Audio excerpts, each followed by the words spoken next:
passion. I've been thinking about you and you only. And we just like to fuck, that's nothing else. You know, I'm falling in love, that's for someone else. What's good, y'all? So in this video, I'm gonna be reacting to the end of Mr. Beast. Ava Tyson wasn't the only weirdo ass mofo. The fuck? This is an Abba and Preach video. They're gonna be explaining some news to me. I already saw like there was another video where apparently he was like torturing mofos in videos. I guess not torturing like actual like Saw mofos and Saw, but like sleep deprivation and shit like this, or like not letting people eat. I don't really know. I don't know the details, but I remember it was something along that lines. Like if y'all watch Squid Games and how the mofos was at the end, like the rich mofos was just like watching it for entertainment almost type shit. It like gave that, but mofos aren't dying. So, but anyways, we gonna get into this and see what they talking about. It's crazy. But I'm going to just talk about Mr. Beast allegations because they start off with nothing and they've kind of built up over time. And they don't actually have much to do with Ava Chris Tyson. To be honest with you, there's really not much about that so far. Maybe it's going to come out later, but right now there's nothing. What's really crazy about these two separate issues is there's this guy, his name is Dog Pack, okay? Oh my God, I'm so sorry because my hair is over the mic. And he kind of released a lot of information with some insider info about everything. Now, some of it is legit, some of it is kind of frivolous nonsense, like it's just opinionated stuff that really is not that important. But I want to talk about some of the legit stuff, and we're kind of going to go through order, okay? And you got everything from child diddling to faking pranks to faking all kinds of stuff, okay? So I don't care about faking a damn prank. I don't know. I don't care. I don't like, what I don't like, excuse me, is when you have real people who have no chance of winning and they don't know that they have no chance of winning, competing against like your friends, and you're giving your friends the money or something, like, you know what I'm saying? Like that's a little, or actors or something like that's weird. So yeah, I don't fuck with that. But it's, if everybody's in on it, I don't care. I really don't care. Just to start, let's get right to the worst thing, because I think that's what everyone really wants to see. Mr. Beast apparently employed a predator. Nobody. Now, whether or not he knew his allegation, but this guy's on record. He has a criminal record. Something offensive towards a minor between the ages of 1 to 11. Okay? Oh. And the guy's nickname on set apparently was Delaware. And the reason why... Why are y'all clearing his face? Why we can't see the mofo? I want to see who this is. Wait, I think they fucked up a little bit. I think I got us. And the guy's nickname on set... Am I going to get sued? Apparently was Delaware. And the reason why is like... Oh, I couldn't. It's like, and people knew this, he's not allowed to go back to Delaware. Why? And he's in a lot of the videos, he has a mask on. Now, employing somebody who did their time and who has a bad enough, but when you're Mr. Beast and you work with content that's mostly geared towards kids, it takes on another level. Questionable. Now, they don't go out 1 to 11 is crazy though. Like, what the fuck did you do? The only time I know that like is kind of arguable for somebody to be on that list is like you can like say like somebody needs to go and pee really bad and there's no bathrooms anywhere near, and so like say a guy goes and pees next to a trash can or something and he thinks he's hidden and somebody sees him and calls the police or whatever, and there was a kid on the premises, then they would put you on that list. That to me stands to reason. I think especially for making content for kids, background checks are going to have to be something you do a lot of, because you're giving people screen time with an audience of mostly kids who are probably going to contact these people. If you did know, that's horrible. If you didn't know, that's just as horrible.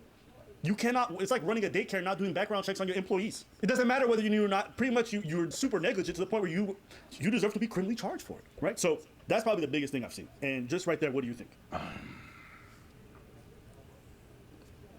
Let me play devil's advocate. No. Nah, I'm just playing. I was about to say. What happened? Let me play devil's advocate. How old is 2 years old really? Nah, you fucking crazy for that shit. That's wild. That's not even what I said. Wow. I'm like, yo, you are the devil incarnate. Go for it, bro. That's crazy. Because you know that how old is 16 really? But this dude's offense is between 1 and 11. That's crazy. How old is 2 years old? That's crazy. That's crazy. Yeah, like, what are we talking about? 1 and 11? Like, what did you do? What did you do? Why are we hiding bro's face? Like, if you're on the registry, don't you have to... People got to know where you live. You banned from a whole state? And we can't see bro's face? Is he scared for his life? He should be. happen very quickly, and there's a lot of things to take care of whenever you have a channel like that and it grows really fast and really quickly. I can understand that. You know what I mean? Like, I can understand people being overwhelmed by certain things. Things can be overlooked and overseen because of how fast your channel grows. Now, is it still your responsibilities? Absolutely. Yes, and the thing is, maybe I'm fucked up, but you would have to get the fuck out of my face. I don't give a fuck. First of all, if you got that shit like that kind of allegations, and it's looking like they true, and I'm seeing a little bit of proof, you will not be talking to me ever again. I don't care who you are. You got to go. Same with if you are worried or somebody, you have to go. I don't care. You have to get away from me. So I'm not risking shit. You got to get the fuck off of my videos, out my face, out my life. Call me fake. I don't give a fuck, bruh. Y'all be loyal to the weird mofos. For what? And you still have to go out there and be like, hey, you know what? Let me just check in on that. I got a big ass you head, 100% bro. have to check that. But I can understand how like certain things can slip. Yeah. Okay. Let's keep going. I'll give my thoughts afterwards. Mr. Beast 100% knew about Ava's weird prawn stuff, and the reason why he knows is because Twitter, they're both very active following each other, so they would see each other. But more importantly, she had weird posters in a room in which you can see video Mr. Beast in that room itself. Also, he went to the Discord a few times, so he would see some of the weird messages. So that's also something that he knew about. Didn't know to the extreme what she was doing with minors per se. We don't know. But just the fact that you know about this stuff, that's also another red flag. A red flag doesn't mean you did something wrong, but it does mean that there's something to look at and to be careful of. Okay? What? And now we're going to go down to unethical lotteries. Basically, he was setting up lotteries that were illegal, and the only people who would win would be his friends and family, essentially. It would be very almost impossible Okay, yeah, I react to this. I already know. to win any Mr. Beast giveaways. And I think here's the other one that I think is the biggest one. And this is pretty credible to me, and probably one of the more credible ones because it comes from so many different sources, but an unsafe work environment. Okay? There was one contestant who was made to do a sleepless challenge and basically constantly This is what I'm talking about. This is what I was talking about, where it was on the borderlines of like torture. But again, I know that sounds really bad, like mofos is being not like that. Like, no, what you would think, like if somebody gets kidnapped and what mofos are doing, not like that. It was like a different type of like a psychological torturistic thing, like almost like jail. And the stuff that you're not letting people sleep is like crazy. They would have let me sleep because I would have raised hell. I see text messages from 2021 in which he's like going to a doctor. He can't walk anymore. He's having issues with his mental. He has to see his shrink. So there's corroborating evidence from way before the scandal even broke out. So this all guy that had money issues he with the got challenges at gone hand and how much it affected the his health and how medical Mr. Beast really didn't seem to give a fuck about his safety. And there's other people who are alleging the same thing from the set of the Squid Games that Mr. Beast was producing and some of the other game shows where Mr. Beast either cheated or skirted what's necessary for safety purposes and put people's lives in danger. And that seems to be what corroborated with a lot of the evidence that they said surrounding this. So now all of this is coming out. Mr. Beast taking a lot of hits. Everyone's making pieces about it, and they're all talking about him. I have a lot of thoughts, especially about marketing a lot of products to kids and the way that Mr. Beast does things. There's definitely something to be said about the fact that that's incredibly unethical. Two can coexist. You can do good, to a lot And of be a people. terrible person. Terrible person that does good things. Very interesting concept. Extremely bad in a lot of other instances. And you need to, okay, good, you did the good, but you need to focus on the bad so that how the bad is pretty bad. You have to be able to look at that. It's the same thing for Mr. Beast. It's the same thing for Fresh and Fit, for anybody like that. A lot of people are going to be like, yeah, but he helped me. Yes, okay, cute. Good for you that those people helped you. And that's great. And I'm still the one that's going to be like, yo, he helped the people. Yeah. If we see and if we notice that there's some things that are bad, because we covered Mr. Beast in the past, and we're like, you know what, leave him alone. Single person who's like that. But the difference between Mr. Beast and a lot of these other billionaires is Mr. Beast is constantly the brand, the face of everything on Twitter, engaging with people, trying to look like the everyday man whilst also flying in a private jet. It just doesn't work. And this is like advice I'd give to, I mean, you probably shouldn't take it because people want to catch you, but if you get past a certain level of richness, you need to stop pretending like you're an ordinary person. You're not. The things that you have to do to get to that level of wealth is not ordinary. Mr. Beast is a bit psychopathic. You can actually see it in his interviews when he talks about his drive for success and all the things he has to do and how much he pushes the envelope. You know, they had an internal memo that said no doesn't mean no. And it talks, which is a crazy thing to say. But it essentially talks about how in a sales position, if the manager says no at a store and you want to film on set, go to the regional manager, talk to some of the other shift managers and try to go around that. Now, obviously, in a social context, no means no is pretty readily accepted because it's like, don't great. But in a business sales position, that's a normal mindset. It's not abnormal that when you get no from a specific business that you'll try to go around, you'll go to other areas or whatever it is. And if he's doing that, it's not surprising to me that people are unsafe on set at certain points. This is what I think. I think he's generally tried to be safe, but there's times where, fuck it, we just got to do it anyways. And that's very possible. And that's the instance you're seeing. When you make so many videos, you have so many sets, so many crazy ideas, it's impossible not to cut corners. As long as you try to be a visible person, as long as you're the individual, you're going to get all the scrutiny. You know, it's like when a company like Rogers, T-Mobile fucks up, Vodafone. there's no face of it. There's no CEO. It's just a big conglomerate. Nobody has any place to really direct their anger. They just canceled it. What? Who runs T-Mobile? Sometimes, well, I don't know, but there's some people that definitely know, and some people sometimes get the flag for those big companies. When something happens, that's why some people resign.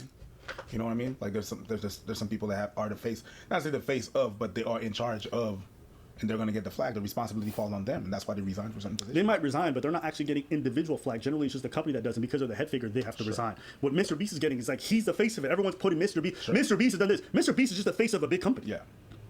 What dozens of employees and all this stuff. He's at the forefront. He's doing all the interviews, right? There's no spokesperson. It's Mr. Beast is the CEO and the spokesperson. Mr. Beast has gotten too big for his own good, and he's still trying to operate like a regular YouTube. He's not. All right. What do you think is gonna happen? And I also think he's expanded too quickly, which I think is the biggest thing. You know, in 4 or 5 years, I've seen this guy open up a candy line, burger stuff, and there's been a lot of mishaps and a lot of huge mistakes that have really set these things back. The clothing merch, the new challenges, the Amazon deal. He's trying to do so many things. It's impossible to expand that much, bring in this many employees, and not see things fall through the crack. Whether it's hiring an ex-offender, whether it's the Beast Burger dramas, whether it's the merchandise, whether it's the sugar cookies, changing in the flavoring and all this other stuff. What? It's not abnormal to me What cookies? that all this stuff is happening with the kind of business strategy. Now, My only thing is like I said, it's cool, like, I guess, to fake shit. But why are your, like, videos where, like, people are claiming maltreatment or sleep deprivation and stuff like that? Why is that okay? And you'll, like, push the envelope there, but when it's you, like, survive or sleeping in a coffin for 7 days or on a deserted boat raft for 7, that shit's faked. Like, that's not, you know what I'm saying? Why not just fake everything if you're going to? Because realistically, even the amount of money that he is paying these mofos, he's going to make probably 3 times that. He's going to come out very good on the other end. I don't think any of the ones where he's like, 5,000 a day and you get this and people be out there for like 6 months. First of all, he has cash incentives for them to spend money for stuff that is way overpriced. Like when the people were out in the woods and they wanted like a tent or some shit and he was like $50,000 or something like that. I don't know. It was a crazy amount of money. And they buy it because they need it in the conditions. They need it. They're bored. They're cold. They're whatever. They're hungry.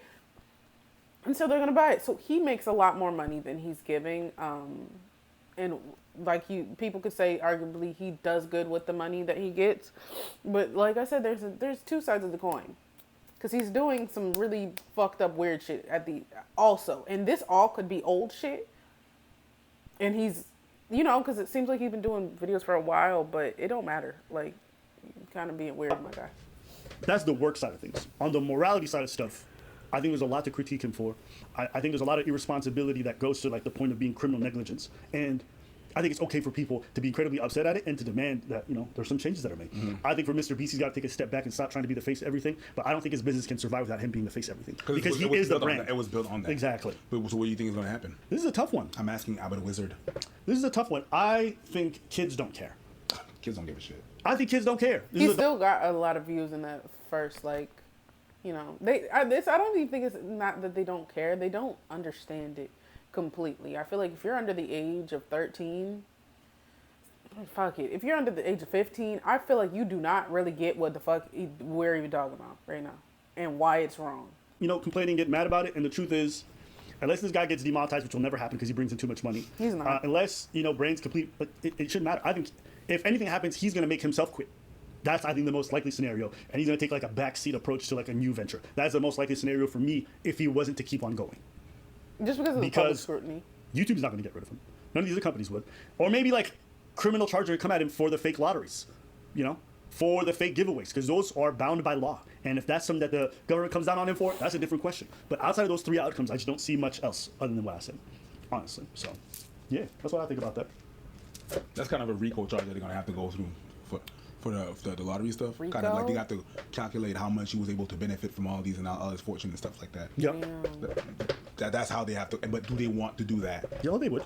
There's a lot of gaming and lotteries commissions that kind of handle this stuff. And if you break those federal laws and guidelines for lotteries and And things they like can that, get so much yeah, they money can out come of for you. him. And they have a very strong Illegal case. They're gonna want to get. They're going to want to see receipts. They want to see who was paid, whether or not they had any affiliation, were these game shows legal. You can't just make a game show. There's so many rules that you have to follow. So that might be the technical stuff that gets them. But, you know, hiring, none of that stuff is really going to matter. I think it's going to be internet drama, and I don't think his core audiences or kids are going to care. They don't care. They want to see the next Mr. Beast video. They're the TikTok generation. They want to see 1 minute videos and be obsessed with it. So, yeah.